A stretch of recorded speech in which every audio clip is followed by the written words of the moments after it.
everybody. My name is Michael Pappas, and for the past 7 years, I've had the privilege of serving as the Executive Director of the San Francisco Interfaith Council. Before I say another word, can I ask you to put your hands together and through your applause, say a very special thank you to our friends here at the Hotel Kabuki, Rick, Ron, and local kids.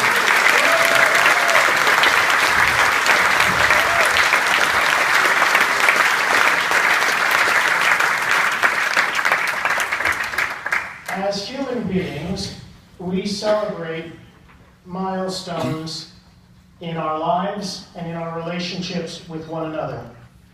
Milestones of trust, milestones of joy, milestones of sacrifices, and milestones of achievements. They remind us of what is possible, and they give us incredible hope as we look to the future. 25 years of cultivating interfaith harmony is certainly an incredible milestone worthy of celebration.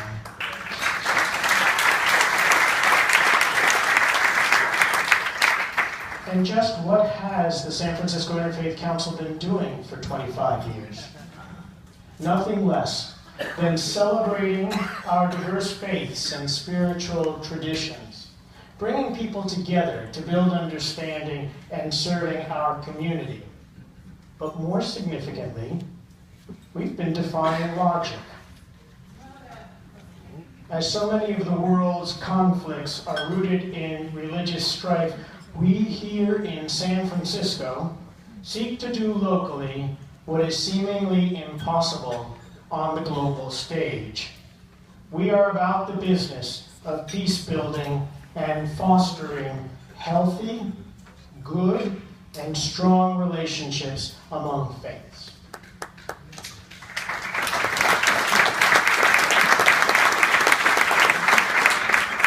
With our constituency of over 800 congregations, their respective judicatories, religiously founded schools and healthcare institutions, as well as those faith-based social service agencies that provide the social safety net for our most vulnerable residents, the San Francisco Interfaith Council has emerged as that go-to organization that has proven its ability to mobilize the religious communities of our city, provide resources, referral, and representation, and far exceed the meaningful contributions we initially made and continue to make in our core mission of responding to the homeless and disasters.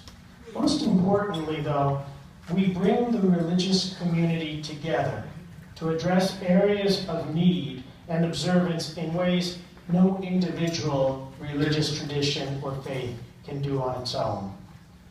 With a quarter of a century of cultivated and trusted relationships, the Council has earned the ear and the respect of those in decision-making authority and has been engaged as a significant stakeholder as important social policies are deliberated and incubated. All of this we've accomplished with a bare-bones budget, humble office space, only 2 full-time staff members, an indefatigable 93-year-old founder, an incredibly supportive and hardworking board of directors, and generous contributors, many of whom surround these tables at this sacred, albeit very, very, very early hour. By virtue of your presence here this morning, we count each and every one of you as partners in our important work and invite you to join us at our monthly breakfasts, our seasonal events, and to add your names to the 3,600 e-subscribers, thus allowing us to keep you apprised of how you can more meaningfully benefit from and contribute to edifying our city's rich and interfaith fabric. It's our sincere hope that each of you will be inspired and spiritually moved by what you experienced here this morning, and gathering, and consider yourselves part of our interfaith family. In that spirit, the San Francisco Interfaith Council humbly asks for your collective prayers from your many rich traditions as we embark on our next 25 years of service. Embracing the theme of this anniversary breakfast, that together we can do more, we truly believe that the best is yet to come. Thank you.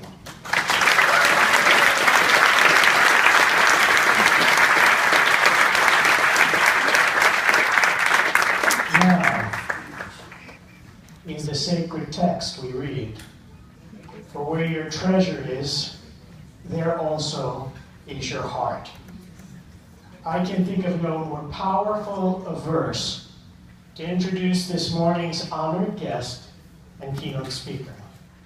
An incredibly successful and visionary entrepreneur, George Marcus, along with his amazing wife, Judy, have supported innumerable charitable causes and interfaith efforts. And through their philanthropic giving, have revealed exactly where their hearts are. For the past 7 years, Rita Simmel and I have made what has become an annual ritual visit to report to George on the status of his investment in the Interfaith Council.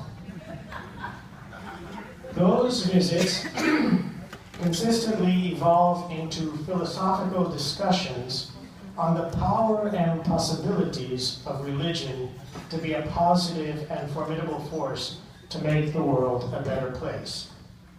On top of those visits are the countless times at the Interfaith Council's request that Judy and George have extended their gracious hospitality and hosted religious leaders for a home-cooked Greek meal at their acclaimed Cocari Estiatorio in the financial district.